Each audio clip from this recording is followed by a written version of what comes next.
Grégor, c'est un coach sur les heures de patin, puis c'est un ami dans la vie. Fait que je dirais que c'est plus souvent un ami qu'un coach maintenant. Mais quand je suis rentré au Centre national en 2009, l'été 2009, Grégor, c'était pas un ami. Là.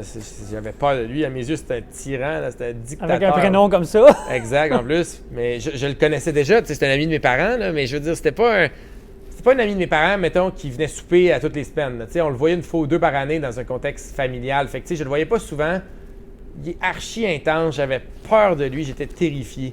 Fait que ça a évolué notre relation, puis c'est tout l'inverse d'un tyran, en fait. Là. S'il y a un coach qui fait des compromis puis qui fait des ajustements individuels que je connais, c'est Grégor. Là, il veut ce qu'il y a de mieux pour nous comme personne. C'est pour ça que on est devenus amis. Puis c'est parce qu'on est devenus amis que j'y ai demandé d'être parrain de Rose. Je pourrais pas imaginer un meilleur mentor. Moi, c'est un de mes mentors dans la vie. C'est pratiquement mon deuxième père, là, si on veut, là, depuis que j'ai 16 ans, mettons. À ce point-là? À ce point-là. Oh, oui, à ce point-là.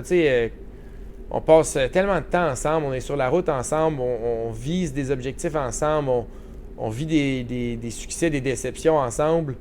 Je pourrais pas être vraiment plus proche de Greg que je le suis, honnêtement. Là, puis oui, on a encore une relation coach-athlète parce qu'on est deux personnes professionnelles. On réalise que si on veut que ça fonctionne, il faut qu'il y ait une relation d'autorité. Là. Il faut qu'il y ait autorité sur moi. Il faut qu'il soit capable de me dire si je fais quelque chose de pas correct, c'est pas correct. Puis si j'ai une mauvaise attitude, replace-toi. T'sais.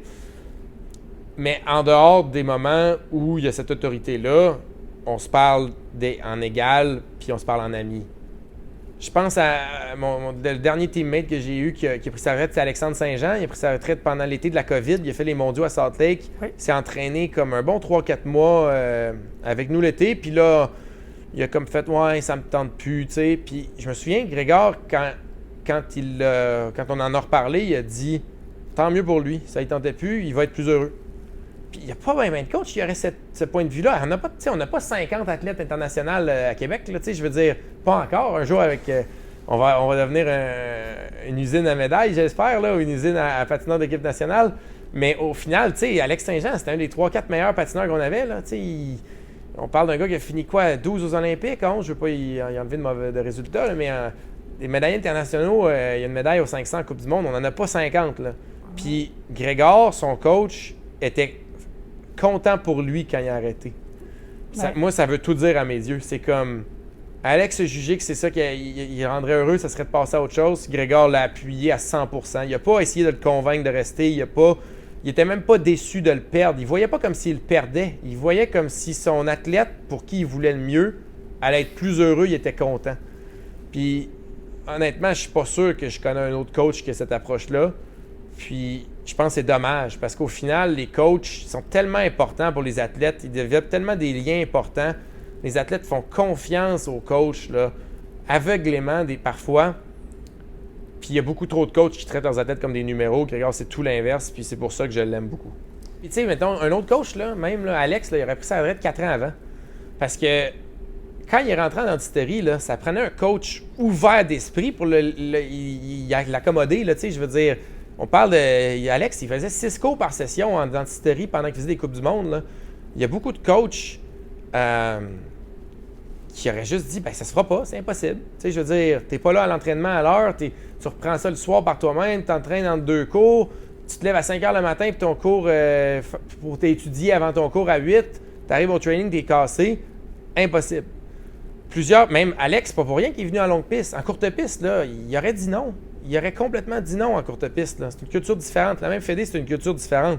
Puis Alex, il s'était plus ou moins fait dire, là, c'était comme, c'est soit l'équipe nationale courte piste ou dentisterie, mon homme, tu choisis. Puis Alex, il a fait, c'est dentisterie. Puis il s'inscrit ici à la place de Montréal, puis il s'est dit, je vais essayer le longue piste, Grégor, il est ouvert d'esprit. Puis Alex, il a fait les Olympiques. Il les a pas fait en courte, il les a fait en longue.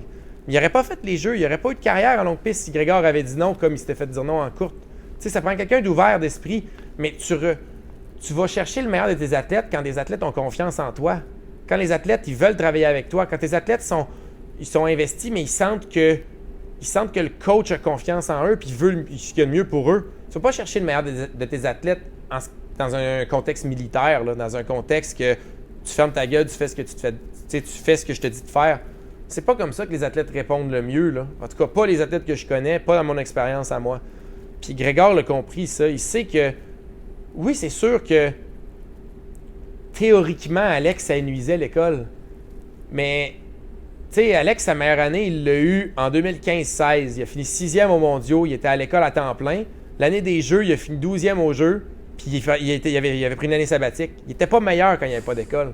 Mais logiquement, ça n'a aucune logique. Mais Grégor avait compris que, regarde, l'école, là, il est heureux, il aime ça, il est fier.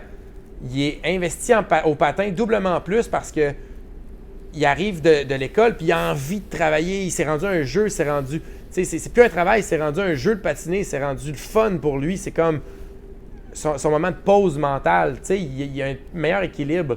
Mais ça prend un coach ouvert pour comprendre ça, pour l'encourager là-dedans. Là.